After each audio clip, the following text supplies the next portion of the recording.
La emisión de gases con efecto invernadero es la principal causa del calentamiento global, una amenaza en ciernes sobre toda la humanidad.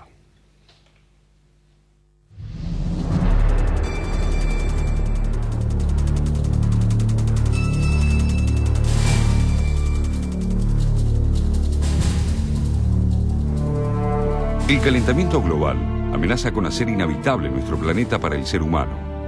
En esto coinciden los científicos más serios del mundo.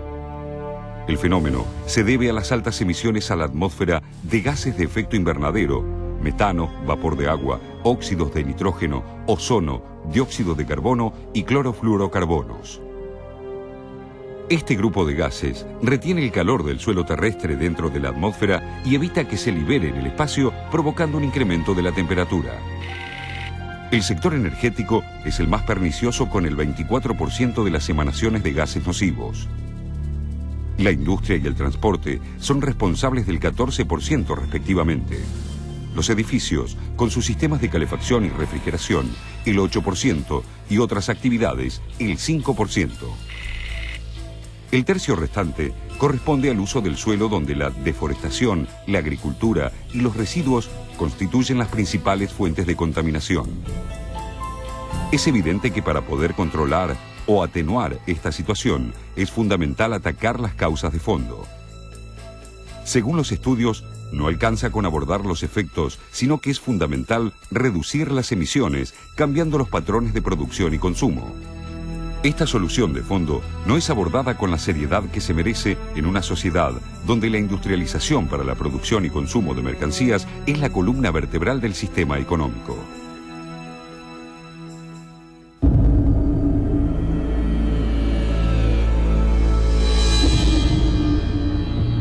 En los últimos 20 años se duplicaron los desastres naturales y la Agencia de Naciones Unidas para los Refugiados pronostica que en los próximos 50 años habría 250 millones de personas obligadas a emigrar de sus asentamientos por causas del cambio climático. Estos efectos devastadores producen miles de muertes que no solo tienen que ver con desastres naturales, sino también con el hambre que es provocada en enormes regiones por el clima, que según la FAO es una de las peores amenazas para la seguridad alimentaria. En todos los casos, los pobres son los más afectados, ya que son los que están más alejados de la posesión de la tierra y el agua. Los investigadores del Panel Intergubernamental de Cambio Climático de la ONU aseguran que deberá destinarse el 20% del Producto Bruto Interno Mundial para atender inundaciones, sequías, enfermedades, hambre y aumento de la producción agrícola si se mantienen las circunstancias actuales. Uno de los puntos más críticos es la producción de alimentos, cuyo origen y distribución cambiará de manera significativa si no se toman medidas. Aunque parezca mentira, son muchos los que consideran que este informe es conservador. La temperatura terrestre aumentaría hasta 5 grados centígrados en los próximos 100 años si no se cambian las actuales condiciones. La semana pasada en Barcelona se llevó a cabo una reunión preparatoria de la cumbre climática que se realizará en Copenhague en diciembre. El encuentro fue otra decepción, ya que no se logró ningún avance en los aspectos centrales. But bear in mind that the scientific community is talking about a 50% reduction by mid-century and 80% reduction by industrialized countries. We're not going to nail all of that down in Copenhagen under any scenario. So Copenhagen is a step on a journey, and there will be more negotiation after Copenhagen, even if it's 200% successful. Las discrepancias son el nivel de reducción de emisión de gases contaminantes que deben asumir los países industrializados, cuál será el compromiso de los países emergentes y los más pobres, la cantidad de capital que aportará cada uno y cómo y quiénes manejarán ese capital. Estados Unidos asegura que no puede firmar ningún acuerdo vinculante hasta que el Senado apruebe la ley que recorta las emisiones, y esto difícilmente suceda antes de la reunión en Dinamarca. Obama está pidiendo que se lo espere un año porque la atención en su país está centrada ahora en asuntos como la nueva reforma al sistema de salud. Los gobiernos europeos opinan que lo importante es alcanzar un acuerdo político para luego resolver lo que llaman tecnicismos. El resto de los países emergentes y subdesarrollados y las organizaciones ecologistas sostienen la necesidad de un acuerdo jurídicamente vinculante que obligue a su cumplimiento bajo un tratado internacional. El representante de Sudán, Lumumba Diaping, fue claro en expresar la posición del continente africano, uno de los más perjudicados, al afirmar que no subvencionarán el estilo de vida de las potencias que crearon el problema. Algunos de nosotros nunca llegaremos a ser economías emergentes, seremos sumergentes, dijo el delegado de Lesoto al referirse a las condiciones de su país, amenazado por la elevación del nivel del mar. Saya tidak mempunyai kewenangan untuk menjawab pertanyaan yang Anda sampaikan, dan juga ini bukan wewenang saya untuk memberikan pendapat secara umum, dan apa yang saya sampaikan ini adalah pendapat pribadi. Menurut saya, kenaikan paras muka laut itu sangat merupakan ancaman global, dan kalau tidak ada penanganan dalam waktu dekat, kita akan merasakan dampak yang cukup besar. Así las cosas, las probabilidades de que en Copenhague se alcance un acuerdo de fondo se van esfumando y se trasladarían a la próxima reunión, que sería en junio de 2010 o peor aún, para la de diciembre de ese año en México.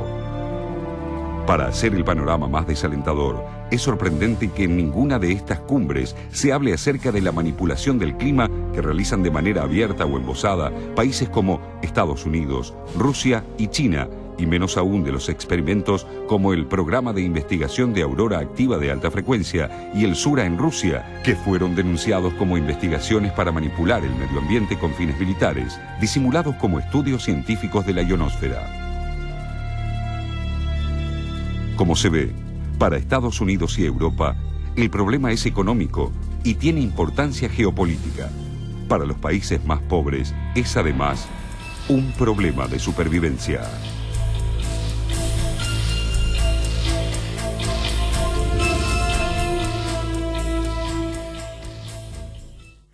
Nos gustan estos informes y a la gente les gusta por lo que nosotros podemos saber, y además nos anticipamos algunas cuestiones o explicamos algunas cuestiones antes que sucedan o mientras están sucediendo, como pasó con el último informe que habíamos hecho sobre este tema. En realidad tenía que ver con la manipulación del clima por parte de China, y esta semana lo hablábamos en función de las lluvias que había provocado en algún momento China con esta cuestión de la manipulación, y en esta semana además hizo nevar.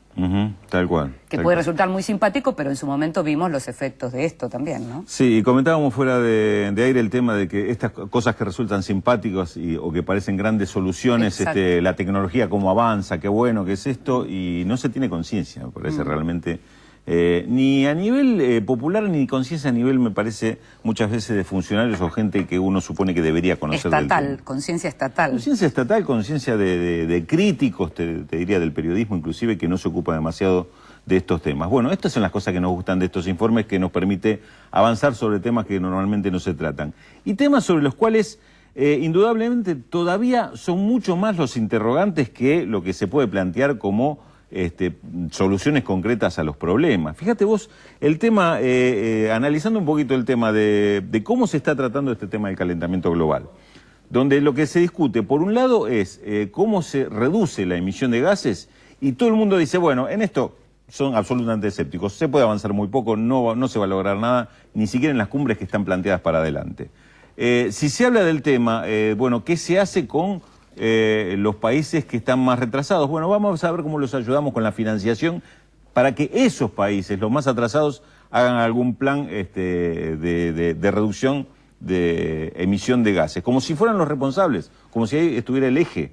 Es decir, primera gran confusión con este tema. Y el otro tema, muy grave y que hace a la gran desigualdad económica y social que tiene este tema, es que las grandes catástrofes, tanto por situaciones naturales que se suponen que pueden estar relacionadas con el tema del calentamiento global, o por el tema de los desplazamientos por sequías e inundaciones, se dan fundamentalmente no en las regiones donde habitan los países centrales, sino en Asia y en América Latina. A veces les toca. A veces les toca, los ríos se les contaminan. Algún huracán les llega. Los ríos se les secan, algún huracán les llega. Pero tienen más plata para resolverlo. Sí, pero se estima que entre el 65 y el 70% de estos fenómenos recaen fundamentalmente en Asia y América Latina. Yo creo que si le sumamos a África ya tenemos un panel completo de los grandes perjudicados. Entonces, ¿Quiénes van a ser los más preocupados por esto? Y los países más pobres. ¿Quiénes son los que definen? Y los países más ricos. O sea, no va a haber soluciones. Este es un gran inconveniente y me parece que esta es una de las razones por las cuales todavía la cuestión esta, la discusión de estos temas está pasando. Por ejemplo, ahora se discute el tema de un bono verde, es decir, una forma de financiación de los grandes países a los chicos para financiar algún plan de ayuda al tema de bajar las emisiones, pero en los países pobres. El mercado ese de cuotas también, si yo me paso puedo usar las tuyas que vos no te pasaste, todo eso. Exactamente. De eso alguna vez tendríamos que hacer un informe porque es muy interesante. Sí, como si las soluciones de mercado pudieran darle respuesta a esto, ¿no? Esta es la gran alarma que particularmente planteo. Es muy interesante.